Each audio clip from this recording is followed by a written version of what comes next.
আসসালামু আলাইকুম বন্ধুরা, আজকে আমি আপনাদের সামনে হাজির হলাম দেশি মুরগির মাংস ভুনা রেসিপি নিয়ে। প্রথমে আমি কিছু আলু নিয়ে নিলাম, আলুগুলো তেলের উপরে ভেজে নেব। আলুগুলো আমি সামান্য হলুদ এবং লবণ দিয়ে আগে মেখে রেখেছিলাম। এটা তেলের উপরে ভেজে নিব। ভেজে নিয়ে লাল লাল যখন হয়ে যাবে তখন আলুগুলো আমি উঠিয়ে রাখবো। আলুগুলো আমি পাশেই উঠিয়ে রাখলাম।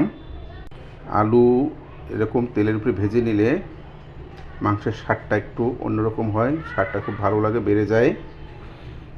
এরপরে আমি এই যে আগে কেটে ধুয়ে বেছে রাখা আমি মাংসগুলো হলুদ দিয়ে মেখিয়ে তেলের ভিতরে আবার ভেজে নিব।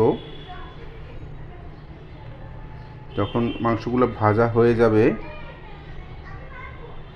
এরপরে ভালো করে ভেজে নিতে হবে। এরপর এখানে দিয়ে দেব এলাচি, দারচিনি এবং এলাচ দানা দিয়ে দিলাম, পেঁয়াজ বাটা।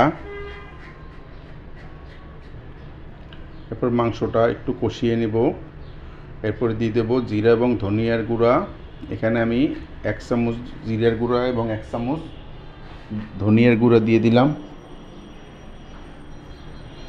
এরপরে দিয়ে দিলাম আমি আদা বাটা। এখানে দিয়ে দিলাম আমি 1.5 চামচ আদা বাটা এবং 1 চামচ রসুন বাটা। সমস্ত মশলাগুলো আমি মাংসের সাথে কষিয়ে নেব। এরপর দিয়ে দিলাম হলুদের গুঁড়া এবং মরিচের গুঁড়া। মরিচের গুঁড়া আমি একটু বেশিই দিয়েছি, কারণ আমি একটু ঝাল পছন্দ করি। যে যেরকম ঝাল পছন্দ করেন সেইভাবে মরিচের গুঁড়া দিবেন। এরপরে ঢেকে দিয়ে যখন পানিটা বের হয়ে আসবে আবার উঠিয়ে নিলাম। এরপরে দিয়ে দিলাম এর ভিতরে আগে ভেজে রাখা আলুগুলো। এরপরে আলুগুলো দিয়ে মাংস এবং আলু আমি একসাথে কষিয়ে নেব, যাতে মশলাগুলো একটু আলুর ভিতরে এবং মাংসের ভিতরে ঢুকতে পারে। এরপরে ভালোভাবে কষিয়ে নিয়ে দিয়ে দেব পানি দিয়ে আবার একটু ভালোভাবে নেড়ে, এখানে আমি অল্প পানি ব্যবহার করেছি যেহেতু মাংসটা আমি ভুনা করব। এরপরে দিয়ে দিলাম স্বাদ মতো লবণ। এরপরে দিয়ে ঢেকে দিলাম। এরপর আবার উঠিয়ে আর একটু নেড়ে চেড়ে নিলাম।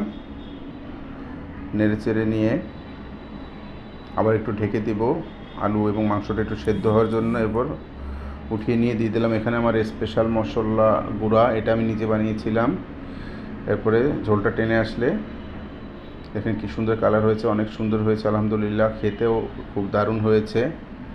আমার পেজটি যদি আপনাদের পছন্দ হয় অবশ্যই লাইক, কমেন্ট, শেয়ার দিয়ে আমার পাশে থাকবেন। সবাইকে অসংখ্য ধন্যবাদ। আসসালামু আলাইকুম।